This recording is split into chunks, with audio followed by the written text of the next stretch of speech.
Bonjour à tous. Martine Espier, je suis la directrice d'Upgrade Nouvelle-Aquitaine. Merci de nous avoir rejoints pour cette nouvelle success story, la quatrième. Nous avons le plaisir d'accueillir pour la première fois un entrepreneur néo-aquitain, Alain Mévélec, le cofondateur de celle-ci à La Rochelle. Bonjour Alain. Bonjour. Écoutez Alain, quelques mots sur Upgrade Nouvelle-Aquitaine, l'accélérateur régional de start-up en phase de scale-up. Nous accompagnons des jeunes entreprises innovantes de la région Nouvelle-Aquitaine en forte croissance sur des marchés à gros potentiel et en particulier à l'international.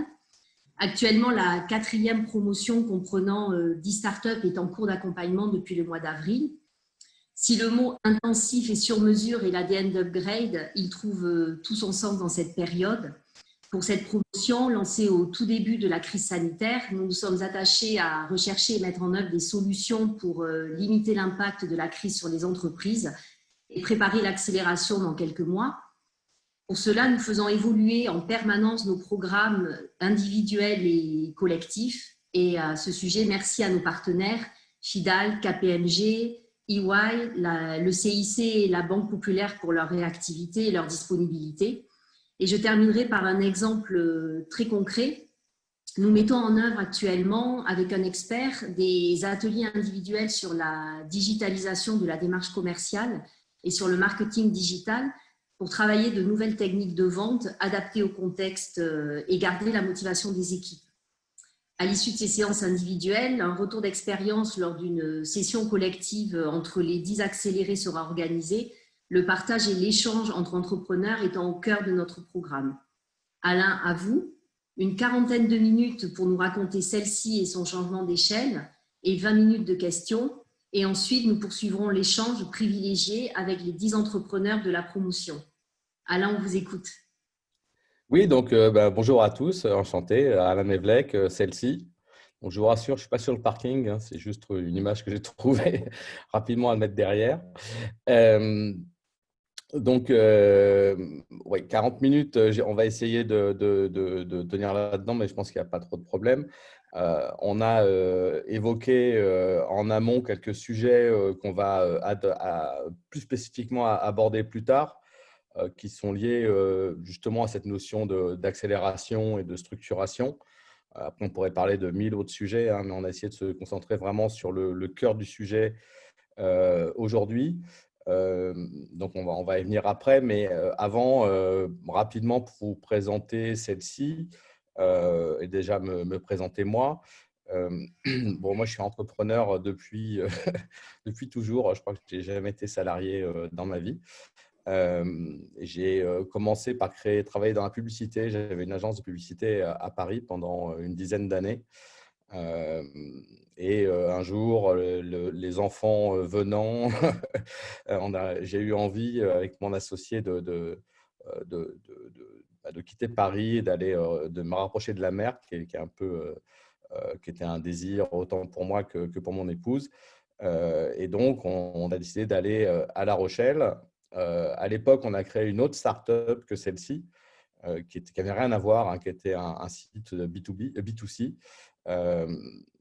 qui nous a permis de s'installer en province, partant du principe qu'il n'y a pas un marché du travail délirant à La Rochelle et que dans ces cas-là, il vaut mieux ramener son activité. Et donc, l'idée, c'était de créer une activité complètement en ligne.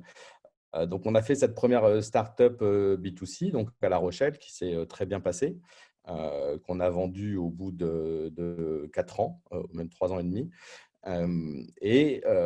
Suite à cette start-up, on a décidé de lancer le nouveau projet de celle-ci, donc avec mon associé, avec vraiment à partir de rien, quoi, c'est-à-dire un peu d'une page blanche. C'était une époque où on constatait que commençait à émerger un peu la notion de logiciel en ligne dans le navigateur aux États-Unis. C'était un peu les débuts, enfin pas les débuts, c'était Gmail, enfin les débuts de Gmail utilisés, on va dire, professionnellement, les débuts de sociétés comme Salesforce, Mailchimp qu'on commençait à voir arriver et on s'est dit, bah oui, évidemment, très rapidement, dans les 5 ou 10 ans à venir, les entreprises n'utiliseront plus de de logiciels installés en dur sur leur poste de travail, mais elles vont utiliser un navigateur qui soit sur l'ordinateur ou sur le téléphone mobile pour accéder à leurs données. C'est le sens de l'histoire. Ça, c'était en 2009. Donc, en 2009, c'était donc à 12 ans. Donc, celle-ci est quand même une entreprise qui existe depuis un moment. Et en 2009, c'était 2 ans après le lancement de l'iPhone. Donc, on était encore vraiment au début de ces transformations. Et donc, avec Frédéric, mon associé, on a décidé de faire un prototype, quoi, un prototype tout simple de logiciel de facturation en ligne, sans grande prétention, très très simple au début. Il s'appelait MyFacture d'ailleurs à l'époque. Et c'était voilà, un facturier très simple destiné plutôt aux TPE, voire auto-entrepreneurs. Enfin voilà, vraiment très simple, pas très sophistiqué, mais qui fonctionnait. Donc, pour faire ce prototype, comme on avait vendu notre société avant, on avait un peu de fonds. Donc, on a investi tous les deux 400 000 euros, enfin en tout, 200 000 euros chacun, pour financer le début de l'aventure, c'est-à-dire principalement de la R&D, puisqu'il s'agissait de développer le fameux prototype, ce qui a pris, on va dire, un peu moins d'un an. Et donc, le 1er janvier 2010, on a lancé celle-ci en ligne, d'abord entièrement gratuitement pour essayer de ramener le maximum d'utilisateurs avec l'argument de la gratuité. Et au mois d'avril, 3 mois plus tard, on a commencé à le passer en payant. Puis on a vu que les clients commençaient à s'abonner, l'utilisaient, restaient, demandaient des fonctionnalités. D'ailleurs, ils en demandent toujours 12 ans après. Ça, on peut leur faire confiance là-dessus. Et voilà, donc l'aventure commençait. On avait vraiment alors un tout petit flux de clients. Fin 2010, on devait avoir, je ne sais pas, peut-être 100 ou 150 clients et 2 000 euros de chiffre d'affaires récurrent par mois, c'est-à-dire quasiment rien, mais quand même, voilà, cette preuve qu'il y avait une attraction du marché, sachant qu'on avait fait tout ça, bien sûr, sans budget marketing ou très, très peu. Mais bon, on trouvait que voilà, il y avait un logiciel en ligne, que les gens se connectaient, créaient des comptes, payaient et l'utilisaient, ce qui était un peu le sens de la prise de risque qu'on avait fait au départ. Suite à ça, on a fait une première levée de fonds en 2011, tout début 2011, quasiment juste un an après que le produit ait été mis en ligne. Et là, je baisse mon chapeau aux investisseurs qui nous ont accompagnés parce que, encore une fois, avec le tout petit parc client et le mini chiffre d'affaires qu'on avait, il y avait quand même une certaine vision de leur part pour nous accompagner. Ils ont investi 1 million d'euros, ce qui nous a permis de faire la première phase de structuration de l'entreprise, mais c'était encore très petit, quoi. Je veux dire, on était une équipe de 7, 8, 9, 10 personnes, grand maximum. Ça a duré. En fait, c'est une période qui a duré assez longtemps où on est dans un business model où nous, les clients payent d'avance. Ça, c'est un peu la magie du modèle de l'abonnement. Donc, nos clients nous payent souvent 1 an d'avance. Donc, on a un modèle qui génère plutôt de la trésorerie. Et donc, on s'est assez rapidement retrouvé avec une société à l'équilibre. Et on a continué à croître comme ça pendant 4-5 ans de manière complètement organique, enfin modulo la première levée de fonds, mais une fois la première levée de fonds, on va dire utilisée, entre guillemets, on s'est développé de manière organique jusqu'à 2018, où là, effectivement, on a vu, entre-temps, on a évidemment énormément progressé, que ce soit sur le produit, que ce soit sur les équipes, etc. Et là, on s'est dit, là, on est vraiment prêt à accélérer, à passer la marche supérieure et à passer surtout la vitesse supérieure. Et donc là, on est reparti dans une levée de fonds où cette fois-ci, on a levé 7 millions d'euros. Et là, on est passé en un an d'une société où on était une trentaine à 70 salariés, avec des investissements très importants sur tous les secteurs de l'entreprise, que ce soit le marketing, que ce soit les ventes, que ce soit la R&D. Enfin, tout ça a été considérablement augmenté. Et ça, c'est vraiment la phase scale-up, quoi, la phase qui a vraiment changé le visage de l'entreprise, mais à plein de niveaux, que ce soit niveau RH, bien sûr, niveau de l'organisation, au niveau de la structuration. Maintenant, on a plusieurs fonds d'investissement, on a des comités de suivi réguliers, on fait un reporting mensuel très précis. Enfin, c'est pas qu'on n'en faisait pas avant, mais là, ça s'est vraiment intensifié. Et du coup, on est rentré dans une phase où voilà, on a une entreprise beaucoup plus structurée qu'elle ne l'était avant. Et voilà. Et donc, le sujet aujourd'hui, c'est un peu d'évoquer un peu tous les points, et notamment les points à cette période-là, mais même en amont, de ce qu'on a pu faire en amont pour aussi arriver à ça, parce que pour faire ce levée de fonds, ben, il faut bien sûr arriver avec des éléments convaincants pour l'investisseur. Donc voilà, c'était de raconter un peu tous les cheminements par lesquels on était passés, enfin peut-être pas tous, mais de résumer les grands points qui ont été importants pour nous. Justement, Alain, ce grand point, donc on avait parlé de la structuration du corporate. Racontez-nous, budget, reporting, outils de pilotage interne. Oui, alors sur cette partie structuration, alors étant donné que Frédéric et moi, on est un peu des entrepreneurs depuis toujours, on avait quand même quelques notions assez précises dès le départ. Euh, et on a toujours été plutôt proactif dans le côté structurel et structurant des outils qu'on met en place. Mais en même temps, on a aussi fait des entreprises quand on était plus jeune où c'était vraiment n'importe quoi. Ça partait dans tous les sens. Et au final, voilà, on mettait pas mal d'efforts et d'argent à rectifier des choses qui n'auraient pas dû l'être si ça avait été bien fait dès le départ. Donc, on a un peu cette expérience-là. Et c'est vrai que nous, on essaye dès le départ, toujours quand on crée une entreprise, de vraiment mettre en place dès le départ les bons éléments. Quand je dis ça, c'est vrai quand on démarre une startup, qu'on est trois ou quatre, on est vraiment à fond sur le produit, sur ce qu'on va vendre, sur trouver les premiers clients. Et c'est vrai qu'on met un peu de côté cette partie structuration.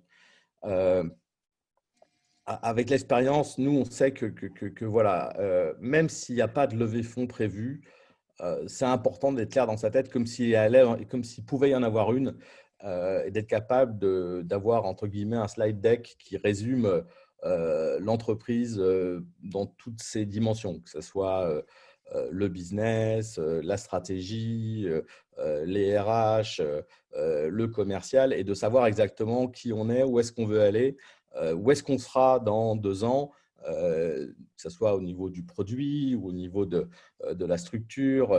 Est-ce qu'on va déménager? Est-ce qu'on va être 10? Est-ce qu'on va être 50? Enfin, ce genre de questions, à un moment donné, il faut se les poser dès le départ. Euh, je pense que c'est vraiment important aussi de s'entourer dès le départ. Et là, je vais rejoindre notre ami de Fidal qui parlait, c'était dans une autre session, mais qui parlait avant, qui est de dire, voilà, c'est important dès le départ de vraiment s'entourer avec des bons conseils au niveau juridique, la structuration, le statut qu'on choisit, la manière dont on répartit son capital au départ est super importante. Moi, ce que je vois souvent comme une erreur assez classique hein, chez des startups amis, on va dire, ou chez des copains qui ont des startups, c'est de, voilà, par exemple, donner beaucoup d'actions à quelqu'un au départ en pensant qu'il va avoir un rôle fondamental sur l'entreprise. Et puis, au bout d'un an ou un an et demi, on réalise qu'en fait, ça ne va pas du tout. Et on se retrouve avec quelqu'un qui a 10 ou 15% de capital dans la nature, quoi. Et ça, c'est vraiment compliqué. Ça se gère, ça s'anticipe. Mais souvent, dès le départ, en fait, on peut être amené à faire comme ça des erreurs qu'on va regretter amèrement plus tard. Donc, je pense que vraiment, même si c'est qu'une idée bourgeonnante et tout, dès qu'on crée une structure juridique, c'est vraiment important de savoir ce qu'on fait, de savoir où est-ce qu'on veut aller et de mettre un peu d'argent quand même sur le légal pour savoir ce qu'on fait. Et bien sûr, c'est valable pour toutes les étapes suivantes. Hein. Quand on fait une levée de fonds, j'en parle même pas, il faut être évidemment accompagné. Euh, voilà. Après, il y a un autre sujet aussi, c'est que je dis souvent, enfin, sur lequel, pareil, hein, vraiment avec l'expérience, je me dis qu'il faut faire attention aux fausses économies, dans le sens où souvent on a tendance à prendre des raccourcis au début sur les outils qu'on prend. On se dit, ça c'est trop cher, donc on va le gérer différemment, on va bricoler. Et au final, on se retrouve quelques années plus tard voilà, avec des outils qui n'ont pas forcément l'historique dont on a besoin. Alors, quand je dis ça, hein, ça peut être plein de choses. Hein, ça peut être le CRM, la paye, peu importe. Mais il faut, voilà, il y a des fois où où l'économie de l'instant n'est pas forcément bonne pour le futur, quoi. Donc, il y a des fois, il faut savoir investir sur des choses qui peuvent paraître ne pas être fondamentales aujourd'hui pour l'entreprise. On se dit, oui, c'est du luxe de prendre ça, alors qu'en fait, finalement, très rapidement, ça peut être amorti. Et aussi, souvent, on a tendance à consommer du temps. Je pense notamment aux dirigeants, hein. C'est vraiment… voilà, on se dit, on ne va pas prendre un outil, c'est moi qui vais le faire. Et puis, du résultat, on passe 2-3 heures sur une tâche par semaine. Et au final, ben, votre temps de dirigeant, il vaut quand même beaucoup plus que l'outil que vous auriez pu prendre pour faire ça. Donc voilà, c'est bien de mesurer ces investissements, notamment dans les sujets qui ne sont pas forcément de l'amour, mais qui peuvent s'avérer payants à long terme. Ensuite, une partie importante sur la structuration, c'est tout ce qui est metrics, reporting et notamment données pour le pilotage. Ça aussi, alors nous, dans notre métier, c'est fondamental parce que nous, on vend de l'abonnement, donc on suit vraiment que des metrics assez précis et compliqués. S'il y en a parmi nous qui en vendent, vous saurez AMR, MRR, ARR, palier moyen, etc. Toutes ces données-là, mais chaque entreprise, chaque métier, même si vous faites du retail, même si vous faites de la production, vous avez des métriques à suivre. Et ça, c'est vraiment important dès le départ d'avoir les bons outils et ça s'affine avec le temps. Mais pareil, là aussi, il ne faut pas hésiter dès le départ à se poser les bonnes questions. Et c'est pour ça, quand je disais faire un slide deck, même si on ne peut pas faire de levée, c'est que de se dire, voilà, je suis capable de vraiment résumer ma boîte sur les 10, 15 points clés et chiffres clés qui expliqueront alors à un investisseur, mais aussi à mon banquier, si je dois faire un emprunt ou autre, c'est d'être vraiment capable d'avoir une vue claire, pertinente et réaliste de où est-ce qu'on en est et où est-ce qu'on va surtout. Ensuite, bon, c'est pas un truc, et je pense que pareil, vous êtes pas mal à l'avoir expérimenté, c'est qu'au départ, on n'a pas forcément les moyens voilà, de recruter un CFO, de recruter un DRH. C'est souvent compliqué. Alors, il y a évidemment la possibilité de sous-traiter auprès d'un cabinet ou autre, mais c'est souvent coûteux, ou en tout cas, ça peut manquer d'interaction, notamment dans une startup où les choses vont vite, où on a besoin d'échanger régulièrement sur des outils genre Slack. Voilà, ce n'est pas toujours évident quand on travaille avec un prestataire. Nous, pour notre part, on l'a fait pour deux fonctions super importantes. On a un DRH à temps partagé, qu'il est toujours d'ailleurs, parce qu'aujourd'hui, on est 70 et c'est… Je sais pas, il doit être à peu près à mi-temps pour nous. Ça lui suffit pour gérer le lourd dossier que représente pourtant celle-ci. Mais comme il est très performant et expérimenté, ben, du coup, ça ne lui pose pas de problème. Et on l'a fait aussi pour la partie juridique, sauf que ça s'est transformé en CDI au final. Mais au départ, on avait quelqu'un de vraiment à temps partiel qui aujourd'hui est en interne. Et alors là, pour le coup, c'est vraiment un énorme plus pour nous d'avoir quelqu'un de vraiment… qui est notre DPO d'ailleurs, hein, le fameux DPO du RGPD, et qui est capable de gérer absolument toutes les demandes juridiques, qu'elles soient internes, que ce soit un contrat assigné au marketing, un contrat d'apport d'affaires, un client qui veut un contrat spécifique, ou des demandes liées au RGPD. On a vraiment quelqu'un en interne là-dessus, mais qui a commencé peut-être à un tiers-temps pour nous. Donc, je veux dire par là que c'est souvent une bonne manière d'appréhender ces postes qui peuvent être inquiétants quand on est 10, parce que quand on est 10, on se dit je ne vais pas prendre… je vais plutôt prendre des commerciaux que prendre un DRH et un directeur juridique, quoi. Donc, c'est souvent… Mais je pense que plus vite on s'y met, plus vite on commence à un peu investir là-dedans. Les résultats sont en fait beaucoup plus rapides qu'on peut le penser avant de le faire. Enfin, il y a un autre point qui est important, et ça rejoint un peu ce genre de poste et ce genre de démarche de vraiment travailler dès le départ toutes ces données. C'est que souvent, quand on est une start-up, on n'a pas forcément un bilan formidable. On a des clients qui peuvent… notamment quand on a… Enfin, je vois, nous, chez celle-ci, quand on traite les factures d'une entreprise, c'est quand même quelque chose d'important. Et les clients ont besoin d'une certaine forme de réassurance, notamment plus ils sont gros, plus ils en ont besoin, sur qui on est, où est-ce qu'on va, est-ce qu'on a les reins solides, quoi, pour schématiser, quoi.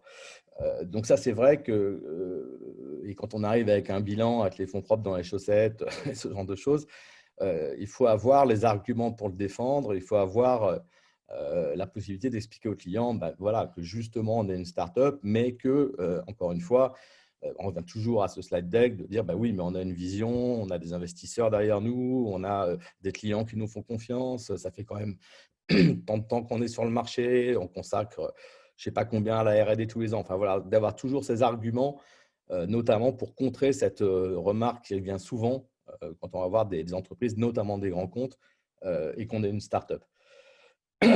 Enfin, mais ça, je ne vous apprendrai rien, hein, je pense que dès le départ, c'est important d'utiliser des outils collaboratifs qui font vraiment gagner du temps. Alors là, on fait un zoom en ce moment, mais je pense à Google Suite ou Office 365 selon vos préférences, mais de tout de suite mettre l'entreprise sur des outils de communication interne. Je pense à Slack. Enfin, nous, on est Slack. Après, il y en a qui sont plus Teams ou autres, mais c'est de tout de suite mettre en place ces outils comme ça de communication interne, notamment collaboratifs, qui permettent de rapidement avoir des bases de documentation, d'avoir des bases de documents, de se dire, voilà, si j'ai besoin de la présentation marketing, je sais où elle est sur Google Drive et je n'ai pas besoin de… Voilà, il n'y a pas de disque dur, il n'y a pas de… toutes les données de l'entreprise sont centralisées et ça, c'est intéressant pour l'opérationnel, mais aussi pour le corporate, de vraiment facilement pouvoir accéder à toutes les données. Et enfin, il y a beaucoup d'outils que nous, on a déployés qui sont vraiment très importants dans cette notion de structuration. Je pense à Payfit pour la paye, par exemple, qui est vraiment un outil très important chez nous. Alors, il est important parce que ça permet de gérer facilement les fiches de paye, mais il est aussi important parce que ça permet aux salariés de facilement poser leurs congés, de gérer la validation des congés par le manager, tout ça de manière complètement interactive. Alors, c'est très pratique pour les RH chez nous, mais c'est surtout aussi très apprécié par les salariés. Je pense à Alan pour la mutuelle, qui est aussi, pour ceux qui connaissent, une mutuelle complètement dématérialisée. Voilà, on a une app sur le mobile. On peut envoyer le scan des factures, du reste à payer à la Sécu depuis le mobile. Enfin, ça aussi, ça fait partie des choses qui font gagner beaucoup de temps en corporate, qui permettent de se consacrer sur des tâches à plus forte valeur ajoutée et surtout sont très appréciées en plus des équipes. Donc, il y a vraiment un double gain sur ce genre d'outils. Je pense à Spendesk aussi. Spendesk, c'est un outil qu'on utilise pour tout ce qui est notes de frais qui permet de générer des cartes virtuelles à la demande pour les salariés qui ont besoin de payer, qui a un abonnement à un logiciel, qui a un abonnement à un magazine, ou peu importe, ou une formation en ligne. Voilà, tout ça, ça permet de travailler de manière très efficace ensemble. Voilà, je ne vais pas dérouler toute la série, la litanie des solutions comme ça qu'on utilise. Il y a aussi Ringover pour le téléphone. Mais bon, enfin voilà, ceci pour dire que il y a moyen aujourd'hui de vraiment gagner beaucoup de temps sur ces aspects-là et beaucoup de performance avec ces outils plus modernes. Donc, Alain, très outillé donc, pour ce changement d'échelle et la force vive de celle-ci, les salariés, l'équipe. Quand est-ce que vous avez démarré votre vraie réflexion RH ? Je dirais suite à la dernière levée de fonds, parce qu'avant, on était une trentaine, donc c'était encore relativement facile de travailler, on va dire, dans la même pièce, enfin, pour schématiser, quoi. C'est-à-dire de vraiment pour que tout le monde puisse parler à tout le monde quand il y avait un besoin. Avec la structuration, c'est devenu différent parce qu'effectivement, quand on a 30 développeurs, quelqu'un qui est au commercial peut pas… voilà, il y a une organisation qui est mise en place et il faut mettre des ponts pour que l'information circule de manière plus efficace. Moi, ce que j'ai constaté déjà, et ça, je l'ai constaté chez celle-ci, mais aussi dans mes expériences précédentes, c'est que souvent, il y a quand même une notion où au départ, on va chercher des couteaux suisses. C'est-à-dire qu'on va chercher des personnes qui sont capables, qui à la fois sont pas chères, sont très motivées et sont capables de toucher un peu à tout.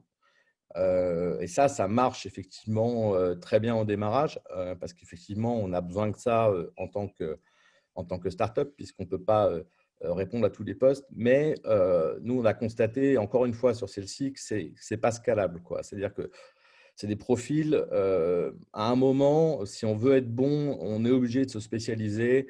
Chaque métier dans l'entreprise doit se spécialiser et il faut avoir les bonnes personnes pour le bon métier. Et c'est assez illusoire de penser qu'une personne va pouvoir faire un peu de marketing, un peu de commercial et un peu de je ne sais quoi, de support en même temps. Alors, si au tout début, ça marche, et d'ailleurs, moi, je l'ai fait plus d'une fois dans ma carrière, de faire un peu l'homme orchestre au début, parce que quand on est tout seul, ben forcément, il n'y a pas le choix. Mais dès qu'on commence à structurer, ça devient compliqué. Et il faut spécialiser. Alors, chez nous, mais c'est un peu le point suivant sur la réorganisation par rapport aux ventes, mais de manière générale, on a des équipes qui sont bien définies chez celle-ci. C'est-à-dire qu'on a toute la partie R&D. La R&D est divisée entre une partie produit et une partie développement. C'est du Scrum. C'est pour ceux qui ont des métiers techniques, vous voyez ce que je veux dire. C'est une méthode agile de gestion de projet. Donc, c'est un peu une usine à développement qui a sa propre organisation, qui est assez compliquée. Je ne comprends pas toujours tout d'ailleurs. Voilà. Et donc là, ils sont une trentaine et ils ont leur propre méthode de travail. Et après, on a toute la partie qu'on va dire customer facing, c'est-à-dire tous les gens qui sont vraiment en relation avec les clients. On va avoir le marketing d'une part, dont le but est de gérer la communication de celle-ci et de ramener des leads et de ramener des prospects dans celle-ci principalement. Et bien sûr de gérer l'image et tout, mais enfin, c'est surtout de ramener des prospects. En tout cas, c'est ce qu'on leur demande le plus. Voilà. Après, on a toute une partie corporate, donc j'en ai parlé. Hein. On a un DAF, un responsable juridique, 2 ADV qui gèrent toutes les interactions vraiment de facturation pure et de gestion des fournisseurs avec nous, enfin la compta pure et dure. On a une personne qui s'occupe que du reporting, qui fait que ça, de faire tous les reportings, de vérifier tous les chiffres de tout le monde et de faire des tableaux qui soient lisibles et compréhensibles par tout le monde. Donc ça, c'est la partie corporate. Après, on a une partie vente pure où on a ce qu'on appelle le new business chez nous, c'est-à-dire c'est vraiment les commerciaux qui vendent celle-ci pour les clients qui sont voilà, qui n'ont jamais été clients chez nous. Après, on va avoir la partie qu'on appelle CX chez nous, c'est-à-dire Customer Experience, qui se divise en la partie support, c'est-à-dire vous avez un problème, bah, vous les contactez, ils vous répondent, ils vous aident à résoudre le problème. Et la partie Customer Success, où là, c'est on s'inquiète de la vie du client pendant son abonnement. Est-ce qu'il a bien été onboardé? Est-ce qu'il a bien tout compris?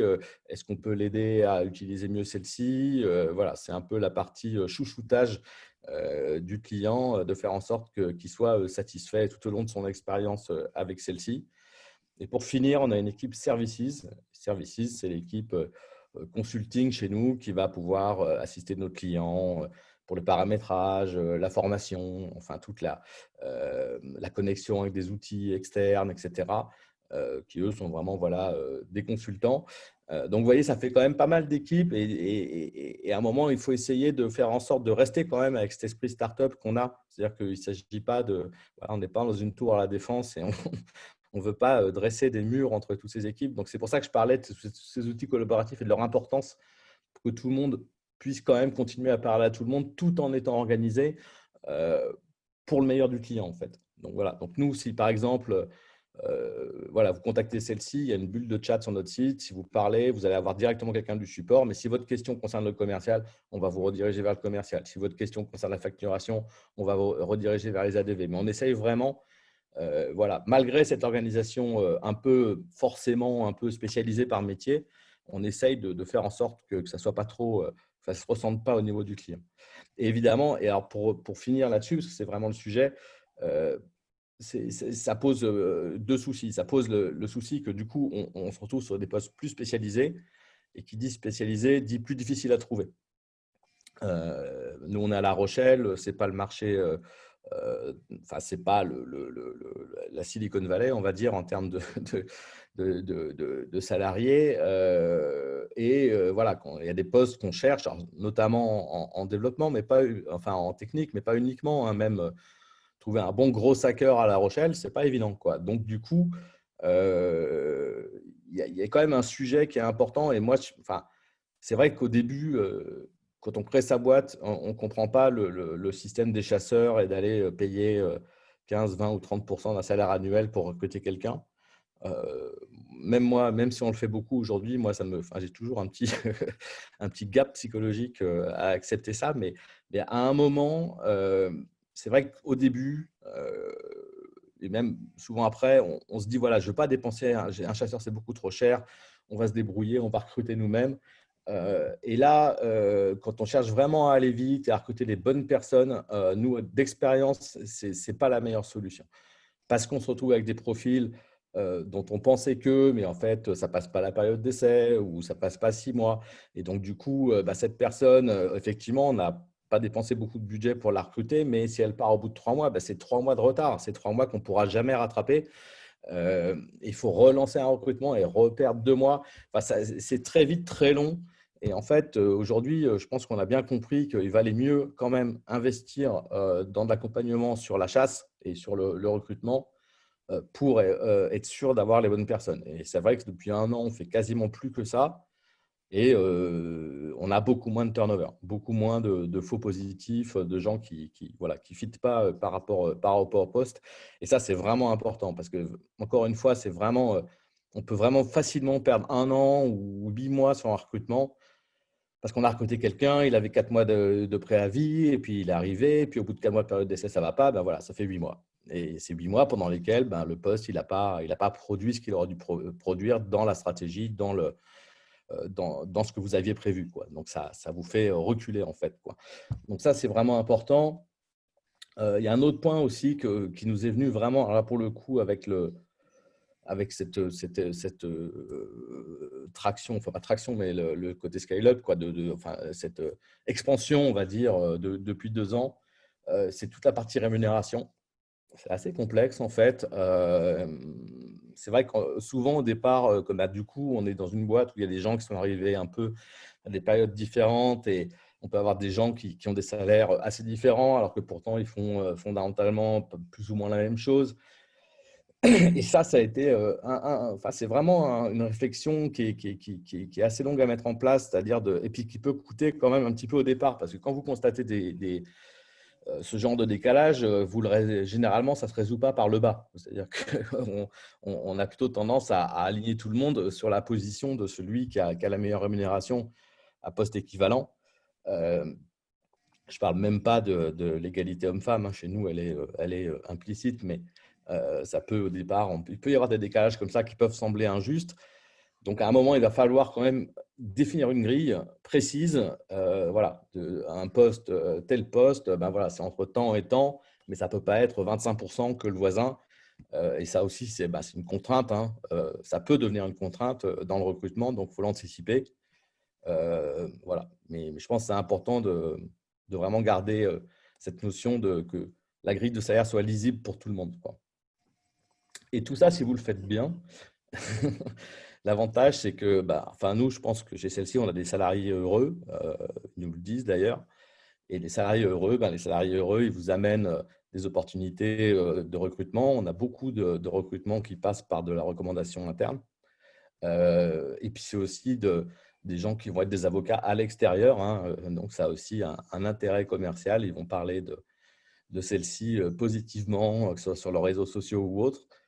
Donc, c'est l'employé ou l'advocacy, c'est le mot à la mode, mais le fait est que quand on a une entreprise où les gens se sentent bien, on sent qu'effectivement, ça rayonne à l'extérieur, quoi. Voilà. Donc, recrutement de spécialistes et de managers pour en particulier structurer la partie vente et customer service, autre enjeu du scale-up. Ouais, d'ailleurs, c'est le troisième point. Merci pour l'intro. Effectivement, au départ, nous, on avait une organisation un peu fourre-tout, comme je le disais au début, c'est-à-dire que tout le monde était capable de faire un peu de support, un peu de commercial, etc. Et ça ne passait pas du tout le test. À partir du moment où on s'est retrouvé à avoir une vingtaine de personnes qui en relation directe avec les clients, que ce soit support, customer success ou vente, c'était assez compliqué. Ça crée des trous dans la raquette. C'est-à-dire que nous, on a un modèle d'abonnement, donc il faut rappeler les clients en cours d'abonnement, voir si tout se passe bien. Et c'était un peu, non, tu ne l'as pas fait, non, c'est à moi de le faire. Vraiment, c'était un peu compliqué. Et ça a bien marché tant qu'on était, je ne sais pas, 10-15. Et puis à un moment, ça a commencé à beaucoup moins bien marcher. Et du coup, alors après, ça, c'est notre modèle à nous par rapport à ce qu'on vend, mais quoique je pense que ça s'applique de manière assez générale dans tous les business. C'est qu'on a vraiment structuré ça en 3 pôles, enfin en 2 jambes. Nous, on appelle ça les 2 jambes en interne, c'est le jargon interne. La première jambe, c'est le new business, c'est-à-dire la capacité à amener des nouveaux clients sur la plateforme. Et la deuxième jambe, c'est le customer experience, c'est la capacité à ce que les clients restent. On est un modèle d'abonnement. Donc, plus on a de nouveaux clients qui arrivent et moins on en a qui nous quittent, c'est ce qui fait le plus de croissance pour l'entreprise. Il faut que les 2 jambes avancent en même temps. C'est-à-dire que si on peut ramener 1000 clients par mois, si c'est pour en perdre 900 le mois d'après, ben, on ne croit pas très vite, quoi. Donc voilà, donc c'est ces 2 points qui sont vraiment fondamentaux et du coup qu'on a séparés en 2 équipes. Donc, on a une première équipe New Business qui s'occupe de la vente pure, quoi. C'est-à-dire que si vous allez sur CSI, vous faites une demande de rendez-vous, vous faites un test, c'est ces gens-là qui vont vous appeler. Alors, ce n'est pas des vendeurs hardcore, hein, c'est plutôt des vendeurs qui vont vous faire une démonstration. C'est plutôt des consultants, en fait, des consultants avant-vente, en fait, qui vont vous présenter celle-ci dans le cadre de votre problématique. Et après, ben, une fois que vous devenez client, vous tombez dans la partie Customer Experience où là, vous avez le support qui doit être capable de vous répondre relativement rapidement si vous avez un problème, même instantanément, dans le meilleur des mondes, puisqu'on est en chat, hein, donc on n'a pas vraiment on n'a pas de décalage par rapport aux réponses. Et puis, comme je disais, la partie Customer Success, où là, vraiment, il s'agit de s'assurer que les clients ont une expérience optimale et peuvent et voir si on peut même pas encore améliorer cette expérience et leur utilisation de celle-ci. Donc ça a été, alors ça a l'air tout bête, hein, mais ça a été vraiment révolutionnaire, hein. Ça a changé complètement notre façon de voir. On a mis 2 managers, du coup, un manager pour le newbies et un manager pour tout le customer experience. Et chacun de ces managers, alors ils travaillent beaucoup en tandem, hein, puisque les 2 sujets sont liés. Mais on a vraiment du coup une vision très précise sur nos ventes, c'est-à-dire qu'on est capable en milieu de mois de prévoir quasiment à l'euro près l'atterrissage du new business, et de la même manière, on est capable de prévoir à l'euro près le churn qu'on aura à la fin de mois des 2 côtés. Ça, c'est des choses qui changent la vie, hein, quand on les a, c'est-à-dire d'avoir cette capacité d'avoir du reporting temps réel, de ne pas être dans le doute à, à 15 jours, mais aussi à 1 mois, à 2 mois, à 3 mois. Nous, on a une vision assez précise de ce qu'on a dans le pipe en termes de vente, de ce qu'on a dans le pipe en termes de clients qui risquent de partir, quelles actions on va faire pour faire en sorte qu'ils ne partent pas, etc. Tout ça, c'est vraiment quelque chose qui est très charté et très bien suivi. Donc, du coup, ça a vraiment changé complètement. Voilà, on a vraiment amélioré à la fois notre vente et aussi notre rétention en mettant en place cette structure-là. Après, je peux faire un petit focus sur nos canaux de vente, mais je pense qu'ils sont un peu les mêmes pour tout le monde, et comment on les traite. Donc, nous, principalement, notre acquisition, elle se fait en inbound. Donc, l'inbound, c'est les prospects qui viennent vers nous alors qu'on n'a rien demandé. C'est-à-dire que c'est en gros les gens qui viennent sur notre site internet, ou alors c'est les gens qu'on a fait venir avec la publicité Google ou Facebook ou autre. Donc ça, c'est vraiment le gros morceau de notre recrutement de clients, et c'est un canal qui s'améliore avec le temps puisque la notoriété de celle-ci augmente forcément. Avec le temps, plus ça va, plus le logiciel est connu, donc plus il y a de gens qui viennent voir notre site. Typiquement, le mois dernier, je crois qu'on a fait plus de 30% de visites sur notre site de ce qu'on faisait le mois d'octobre de l'année précédente. Donc, c'est vraiment un canal super important. Et je vous invite au passage à vraiment toujours travailler cette notion de marque et de branding, parce qu'au début, on a l'impression d'être le petit poucet tout seul dans son coin, mais au final, ça diffuse avec tous les clients qu'on a. Et nous, on en ressent là aujourd'hui les effets assez fortement. L'autre stratégie, c'est l'outbound. Alors, l'outbound, c'est l'inverse, hein. On va parler des entreprises qui n'ont pas, a priori, décidé de nous parler, mais nous, on a décidé qu'il ferait bien de découvrir celle-ci. Donc là, c'est de la chasse, hein. C'est de la prospection sortante, hein, basée, généralement, on se base sur des personas en termes de cibles. C'est-à-dire, est-ce qu'on veut parler à des directeurs commerciaux, des secteurs? On sait que celle-ci est performant sur certains métiers. Je pense aux agences de com, par exemple. Donc, on va vraiment cibler les directeurs commerciaux d'agences de com et voilà, et on va cibler des boîtes dont on sait qu'ils sont sur un panier moyen assez élevé pour nous. Donc, on va cibler ce genre de boîte qui a plus de 50 salariés. Donc, voilà, on a tous ces outils de segmentation pour essayer de définir des fichiers de notre ICP, comme on dit, c'est-à-dire Ideal Customer Profile, c'est-à-dire le client idéal. Et là, pour le coup, on va être en mode dans une démarche sortante où c'est nous qui allons leur parler de celle-ci, alors qu'ils n'ont rien demandé. Il y a un autre aspect qui est très important chez nous, et si vous ne le faites pas, je vous engage vraiment à le faire, c'est toute la partie qu'on appelle tout le programme de parrainage. En fait, nous, c'est assez incroyable, hein, et c'est valable depuis plusieurs années. 40% de nos nouveaux clients viennent en fait par recommandation des clients existants. Donc, on a dans celle-ci un programme de parrainage intégré et n'importe quel client de celle-ci peut nous suggérer un ou plusieurs amis. Et si ces amis s'abonnent, on leur reverse une rémunération. Et ça, c'est vraiment très puissant. Et on le fait, alors ça, c'est la partie parrainage en interne et on le fait aussi en externe, dans le sens où si on a une personne qui a de l'influence, un blog important ou autre qui parle de celle-ci, on est capable de le rémunérer sur de l'apport de leads. Et ça, c'est vraiment une façon d'avoir des leads pas chers et surtout qui se transforment très bien. Nous, sur le programme de parrainage, on a des mois où on transforme à 70%, quoi. C'est-à-dire que si on a eu 100 mises de contact, on va faire 70 clients. C'est incroyable. Rien ne vaut la recommandation de quelqu'un de crédible. Voilà. Et enfin, la troisième partie, c'est la partie, alors classiquement, on appelle ça Channels and Partners. C'est vraiment voilà, c'est toute la partie indirecte, en fait. C'est la partie de trouver des revendeurs. Ce n'est pas notre grande spécialité, mais on en a quand même pas mal, notamment des incubateurs, des accélérateurs avec qui on est partenaire. On est partenaire avec Euratech à Lille, avec Cuisine du Web, avec Station F. Enfin voilà, on a pas mal de partenariats comme ça où on essaye de proposer, on propose celle-ci avec une offre spéciale qui, en plus, bon là je parle de start-up, mais on ne fait pas que ça que pour des start-up. On a des revendeurs qui sont des agences de transformation digitale, voilà, qui vont proposer celle-ci dans un package de transformation digitale pour l'entreprise et tout. Donc voilà un peu les grands canaux de vente qu'on a identifiés et qu'on maintient et qu'on développe au quotidien. Tout ça. Alors après, il y a un autre point qui est très important. Alors là, je prêche un peu pour ma paroisse puisqu'on est un CRM, mais enfin, il n'y a pas que celle-ci pour le faire. Mais ce qui est vraiment important, c'est un prospect qui arrive sur votre site ou qui vous fait une demande par email ou whatever. C'est vraiment important d'en faire un client si possible. Et ce n'est pas parce que ça ne fait pas un client tout de suite que ça ne fera pas un client plus tard.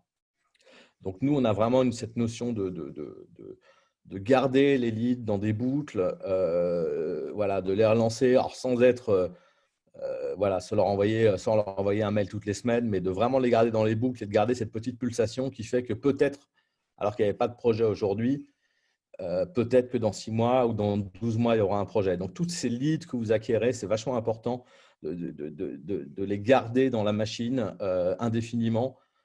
Voilà. Enfin, chez nous, si vous avez fait une demande, rempli un formulaire, voilà, tant que vous ne nous aurez pas dit non, arrêtez, on continuera quand même à vous envoyer du contenu, à vous envoyer des invitations à des webinars, des choses comme ça. Parce que peut-être que plus tard, ça vous décidera. Donc, pour ça, on a toute une notion de gestion des leads entre les MQL, donc qui sont les Marketing Qualified Leads, c'est-à-dire les gens qui ont eu un contact un peu léger avec nous, type ils ont téléchargé un livre blanc, ils ont été sur notre blog, mais ils n'ont pas du tout dit qu'ils voulaient un CRM, c'est peut-être un étudiant, bref, ou un concurrent, ou peu importe. Donc, on ne va pas leur tomber dessus, mais on va essayer de les nurturer dans le temps pour les amener vers le sujet qui nous intéresse. C'est-à-dire de petit à petit, les amener à parler plus de CRM et de voir si effectivement c'est le sujet, mais de manière assez subtile. Et ça se poursuit après dans le temps. Mais voilà, il y a plein d'outils aujourd'hui qui font que on ne peut pas avoir de trou dans la raquette et de dire j'ai fait un salon, j'ai pris 50 leads, mais bon, ça n'a rien donné et hop, on passe à autre chose. Non, c'est 50 leads, on les garde, on les travaille sur le long terme et vont peut-être se déclencher plus tard. L'heure tourne, Alain. Juste peut-être avant les questions, un mot sur l'international, si pour plus tard. C'est pour plus tard, oui et non, puisqu'on doit avoir à peu près on doit avoir une dizaine de pourcents de nos clients qui sont hors de France. Mais bon, il y en a quand même beaucoup en Belgique, donc, mais bon, c'est quand même de l'international. Oui, alors, oui, ça fait partie en fait, il est probable qu'on se dirige vers une levée de fonds là, dans les mois, on va dire dans l'année qui vient. Euh, Dans ce but-là, après, il faut savoir que nous, comme on fait de la facturation, c'est un sujet qui est à la fois complexe, mais aussi très intéressant. C'est qu'en fait, on constate que sur notre marché de facturation, il y a beaucoup de régulations qui se mettent en place pays par pays. Donc, en France, maintenant, il y a une norme à respecter. Encore autre chose au Portugal, encore autre chose en Italie. Et donc, quelque part, si on le fait l'effort, du coup, on arrive sur des marchés où on a un gros avantage, mais par contre, ça demande un gros effort de R&D à chaque fois, en fait. Et donc, du coup, oui, voilà. Pour l'instant, on gère vraiment la croissance en France, mais l'international est tout à fait, tout à fait sur notre radar. Très bien, merci.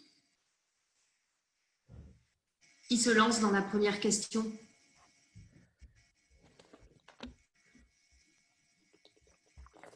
Moi, je peux me lancer, Laurent de Dronisos. Je sais pas si...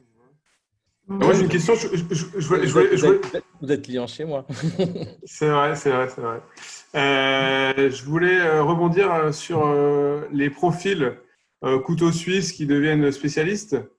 Et du coup, comment vous gérez vos couteaux suisses historiques et comment vous gérez finalement les anciens et les modernes dans votre boîte? Mais ils sont plus là, généralement. D'accord.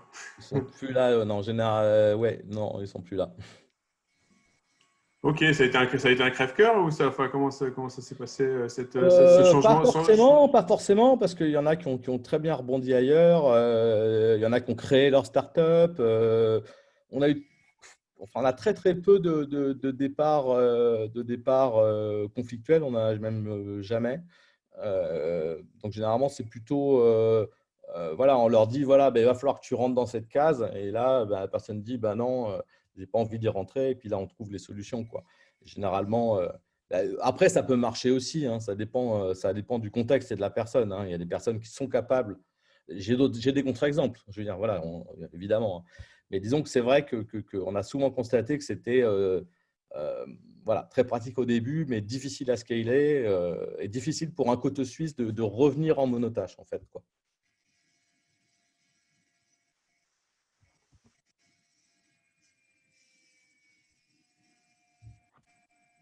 Bon, Stéphane, j'ai une question. La plus grosse erreur, la plus grosse gamelle là, sur les 11 années qui viennent de s'écouler et comment ça a été géré? Parce qu'en fait, très souvent, je trouve qu'on apprend plus des erreurs que des succès.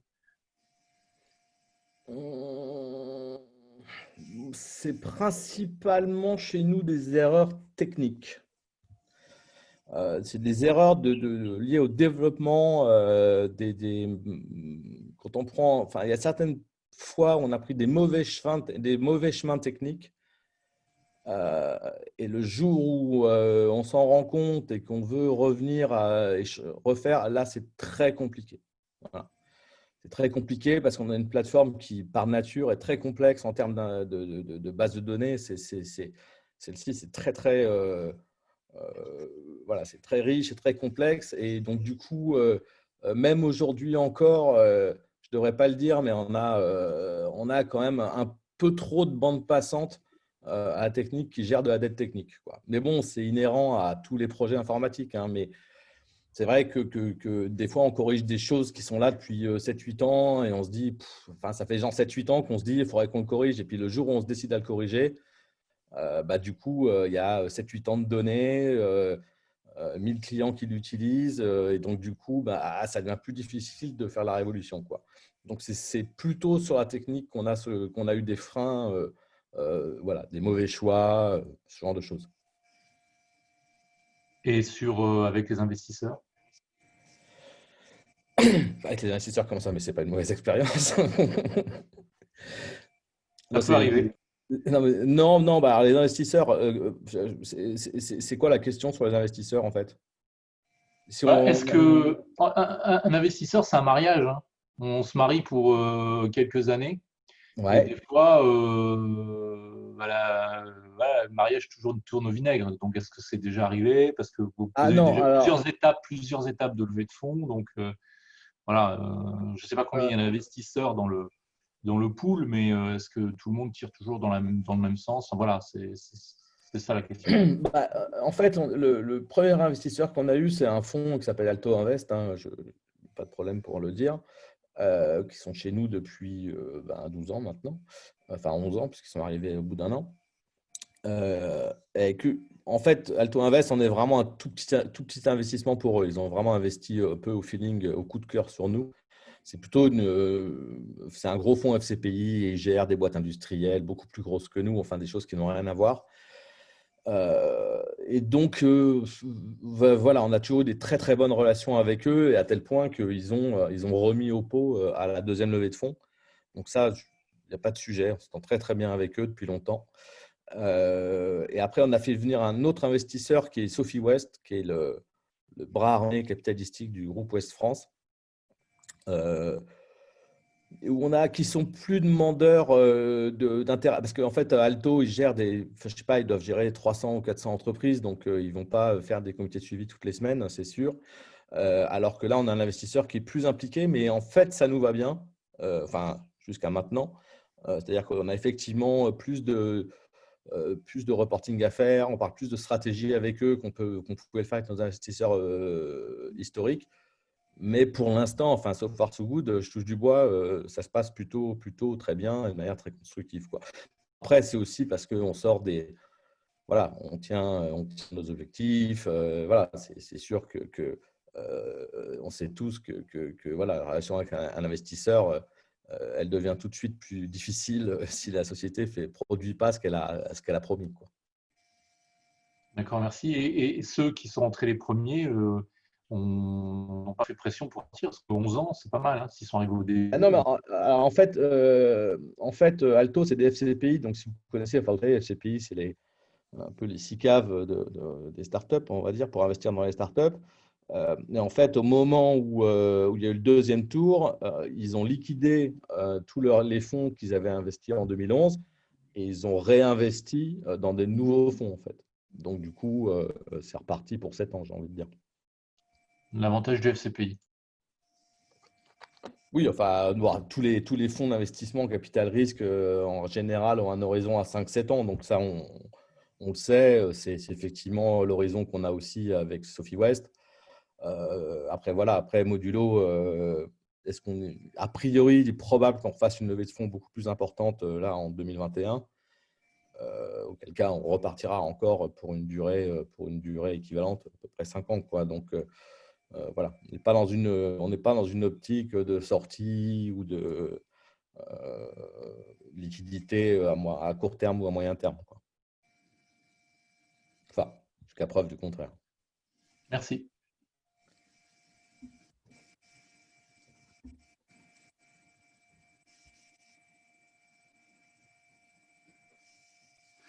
Moi, j'ai une question, Alain. En termes de gouvernance, vous avez des conseils un peu stratèges, des administrateurs indépendants. Avec votre associé, vous vous faites challenger dans votre stratégie? On a un board avec nos investisseurs qui se réunit tous les mois. Enfin bon, on ne fait pas de grands sujets stratégiques tous les mois, mais qui permet de faire un peu un point sur plutôt un board opérationnel. On n'a pas de grand board avec des extérieurs, mais par contre, on a quand même pas mal de relations avec le temps, avec Frédéric, chef d'entreprise. On a des bons réseaux, donc quand on a une question, c'est généralement comme ça qu'on procède, hein. On appelle des co-religionnaires qu'on connaît et qui sont plus spécialistes d'un point que nous. Je pense je sais pas, je pense à des boîtes, on connaît très bien le patron de Talentsoft, c'est une boîte qui a fait une énorme croissance et on l'a appelé genre il y a 15 jours justement pour parler de l'international parce qu'on sait qu'ils avaient ils ont fait de la croissance internationale par acquisition, donc on se pose la question, comme on prépare une levée de fonds, de se dire est-ce que ça peut pas être de l'acquisition? Là, on va appeler ce genre de référent qui va vraiment là pour le coup, nous apporter de la donnée très, très, très concrète. Et puis après, sinon, sur la structuration interne, on a un comité de direction où il y a moi, Frédéric, notre CEO et notre CTO, qui est vraiment, pour le coup, vraiment axé sur la stratégie, sur la roadmap, quelle roadmap technique, mais aussi commerciale et autres. Puis après, on a un comité opérationnel où là, pour le coup, il y a vraiment tous les managers. Et là, c'est vraiment le comité hebdomadaire où, voilà, qu'est-ce qui s'est passé la semaine dernière, qu'est-ce qui va se passer cette semaine, comment va se terminer le mois. Enfin, voilà, un truc très, très opérationnel.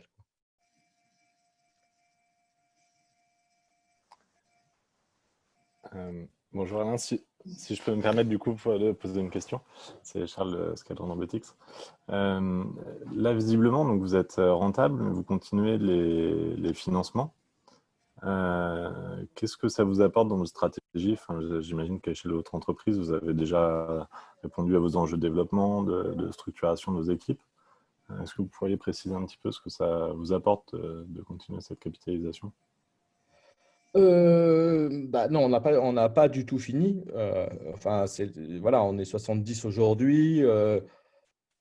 La logique veut que dans un an, on soit le double, voire 200, quoi. En fait, on est arrivé à un point, on maîtrise bien notre mécanique de croissance. Donc, on est capable de dire, voilà, si on ajoute un commercial, ça va demander tant de budget de marketing pour l'alimenter en lead, mais il va produire tant de chiffre d'affaires et il est rentable au bout de 3 mois. Voilà. Donc, ça, c'est des choses qu'on est capable de mesurer vraiment précisément. Donc, à partir du moment où on a ça, voilà, on a forcément envie de mettre plus de gens dans la machine. C'est valable pour la R&D. La R&D aussi, la R&D, j'ai l'impression qu'il n'y a pas de limite, quoi. Je veux dire, là, aujourd'hui, il y a 30 personnes au développement. On en a 10 qui sont en cours de recrutement. Et enfin, franchement, on pourrait être 200 développeurs, on aurait quand même du boulot pour tout le monde. Et voilà. Donc, on a un produit qui n'est pas fini, en fait. C'est un peu la magie du modèle SaaS, quoi. C'est-à-dire qu'on n'a pas, c'est jamais fini. Il y a toujours des améliorations à apporter, il y a toujours des nouvelles fonctionnalités à apporter. Donc, c'est aussi pour ça que moi, enfin, avec Fred, on est dans cette aventure depuis 12 ans et qu'on n'a pas du tout l'impression d'avoir terminé le chemin. Non, non, ce n'est pas du tout notre logique. Alors après, on ne lève pas des fonds pour lever des fonds. On lève des fonds à partir du moment où on sait que c'est de l'essence qui va être utile pour faire tourner la voiture, quoi. Voilà. On ne lève pas pour lever. Mais là, aujourd'hui, on est dans une situation où vraiment, voilà, en tant que fondateur, on aimerait bien avoir une équipe de R&D 2 fois plus grosse parce qu'on sait qu'on irait 2 fois plus vite, qu'on sortirait voilà, beaucoup plus vite des fonctionnalités qui sont attendues par nos clients. Donc, c'est vraiment, voilà, c'est pas fini, c'est pas stabilisé, quoi. Ok, merci.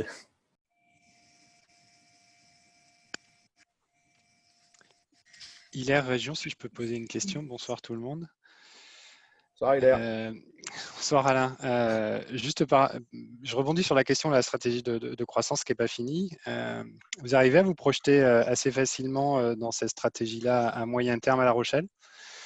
Parce que notamment on parle de compétences et sujet que tu évoquais tout à l'heure, c'est-à-dire effectivement la difficulté à attirer les talents et à les fidéliser peut-être effectivement sur un territoire comme La Rochelle. Comment est-ce que vous vous projetez pour résoudre cette équation-là? Déjà, nous, on est très contents d'être à La Rochelle.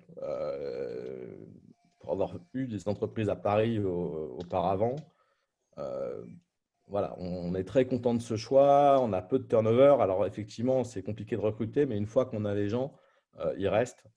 On a très peu de gens qui nous quittent. Donc, ça, on a une vraie stabilité de l'équipe. Donc, ça, c'est vraiment une forte valeur ajoutée. Après, évidemment, il y a aussi enfin, on n'a pas attendu le Covid pour être très télétravail chez celle-ci. On avait déjà des salariés en remote. On en a un qui est à La Réunion, par exemple, qui était à La Rochelle et qui a déménagé à La Réunion et travaille avec nous exactement comme s'il était au bureau, surtout en ce moment. Mais de manière générale, on a toujours favorisé le télétravail. Donc, on a des personnes qui peuvent être… alors, complètement remote, ce n'est pas trop notre façon de fonctionner, mais par exemple, quelqu'un qui est à Nantes ou à Bordeaux, qui est capable de venir peut-être une fois ou 2 fois par mois, ça dépend du poste bien sûr, mais de venir ou une fois par semaine sur place et bosser tout le reste du temps en remote, ça, ce n'est pas trop un problème. Donc, ça élargit quand même pas mal le rayon. Et là, on a une petite pousse là, qui est en train de se faire à Bordeaux, là, puisqu'on a, on a pour l'instant deux salariés qui travaillent à Bordeaux et qui sont chez Emera d'ailleurs à Bordeaux, là, et on en a deux nouveaux là, qu'on vient de recruter qui sont à Bordeaux. Donc, je ne serais pas étonné que celle-ci Bordeaux prenne, prenne de la vitesse là, dans l'année qui vient. Bon, c'est bien, je suis rassuré pour la Nouvelle-Aquitaine. Voilà. Voilà, on reste de toute façon en Nouvelle-Aquitaine. Merci.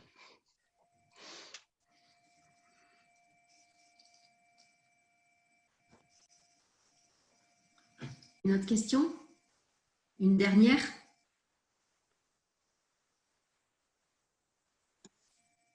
Bon, bah écoutez, je pense. Laurent-Pierre, tu vois une autre question, non? Non, j'ai vu. Pas Il une n'y en a dans le pas. chat. Si, Bon, vous avez une question dans le chat, sur, Oui. ouais, une question dans le chat de Christophe. Oui, tout à fait. Ben, j'ai vu que Christophe apparaissait à l'écran. Tu peux poser ta question, hein, Christophe. Oui, bon, très Ça me bien. permet de te Bonsoir. saluer. Bonsoir. Ok, merci de prendre ma petite question. Par expérience, il y a souvent des gros enjeux d'alignement des diverses équipes, R&D, produits, avant-vente, vente, marketing, etc. Et quand on est 10, ça va. Et quand on commence à être 30, 50, 60, 70, c'est des gros enjeux pour que tout le monde aille dans le même sens. Et j'ai l'impression que vous avez bien réussi ça. Est-ce que vous avez une recette? Comment vous l'avez piloté, cet alignement? Alors, c'est pas évident, effectivement, c'est pas le plus évident au départ. Enfin, comme dans toutes les boîtes, il y a toujours un peu la guéguerre entre le développement et les commerciaux. C'est vieux comme le logiciel, je pense. En fait, déjà la transparence, ça c'est vraiment, on utilise des outils transparents, c'est-à-dire que les outils qui servent à remonter des bugs ou à répondre à une demande d'amélioration sont transversaux en fait. C'est-à-dire que c'est pas je l'envoie à les tâches chez les devs et peut-être qu'un jour, par miracle, ça va redescendre. Donc, c'est vraiment essayer de mettre tout le monde sur la même page. J'en parlais au début, hein, on utilise énormément Slack en interne. On utilise celle-ci aussi qui fait un peu ce rôle hein, de récapituler, de centraliser l'information. Disons que c'est vraiment, voilà, pour que les équipes soient alignées, le mieux, c'est qu'elles aient accès aux informations de manière relativement transparente et d'éviter qu'il y ait des chapelles où voilà, on ne sait pas trop ce qui se passe. Voilà. Donc, il y a tout un mécanisme qui fait que l'information est bien distribuée. Et après, on a quand même voilà, toute une partie, on va dire, on a un CSE, hein, comme on est plus de 50. Mais bon, si je dis ça, moi, je trouve ça très bien. Et on l'a fait dès qu'on était 50. On n'a pas essayé de… et ça, c'est vrai que c'est important aussi. Pour nous, c'est plutôt positif parce que ça donne la possibilité aux gens de nous faire remonter des choses sans qu'il y ait de jugement, de manière un peu tiers de confiance en fait par rapport au management et à l'équipe dirigeante qu'on peut être avec Fred. Puis après, on reste quand même une start-up, même si on a 12 ans. Donc, un salarié qui a un doute ou qui a une suggestion est plutôt invité à la faire, quoi. Donc, il y a une espèce on essaie d'avoir une culture comme ça de l'ouverture de manière à ce que quand il y a des remarques intelligentes, elles soient prises en compte. Voilà. Et donc, je pense que c'est ça qui fait que ça marche plutôt bien. Est-ce qu'il y a une logique d'utiliser un peu des approches de Lean Startup, Lean Management, où on est dans une entreprise apprenante qui fait que les retours du customer service, les retours des clients en direct, etc., remontent pour améliorer le produit sans cesse, comme vous le disiez, qui est un SaaS et qui nécessite des adaptations, des améliorations en continu? Ah, complètement. On fonctionne que comme ça. Et je dirais que le plus gros product manager de celle-ci, c'est nos clients, quoi. Ça fait voilà, on est confronté à des chefs d'entreprise, à des directeurs commerciaux qui connaissent leur métier mieux que nous. Et c'est vrai que celle-ci, c'est énormément fait et continue de se faire par rapport aux clients. On a effectivement un fonctionnement agile en général dans l'entreprise et plus particulièrement chez les devs, qui sont en Scrum, donc ça passe par des mécanismes de sprint et tout, voilà, qui permettent de vraiment délivrer rapidement et souvent de la nouveauté, ce qui est important pour nos clients, mais aussi pour les équipes en interne. Et après, il y a un autre truc qu'on fait depuis le début, et ça aussi, c'est vachement important, c'est qu'en fait, quand on a des demandes clients qui génèrent une nouvelle feature ou une correction ou une amélioration, ne serait-ce que de l'interface, souvent c'est ça, hein, c'est le bouton est mal placé, enfin bon, bref, on va noter tous les clients qui ont fait cette demande, et comme ça, le jour où on pousse la correction ou l'amélioration, on va pouvoir revenir vers ces clients. Et ça, c'est super important en termes de customer success, et ça fait vraiment plaisir quand les clients voient qu'effectivement, on a compris qu'ils avaient raison et qu'en plus, on l'a fait, quoi. Ça génère de l'engagement, évidemment. Ouais, tout à fait. Merci, c'est très clair.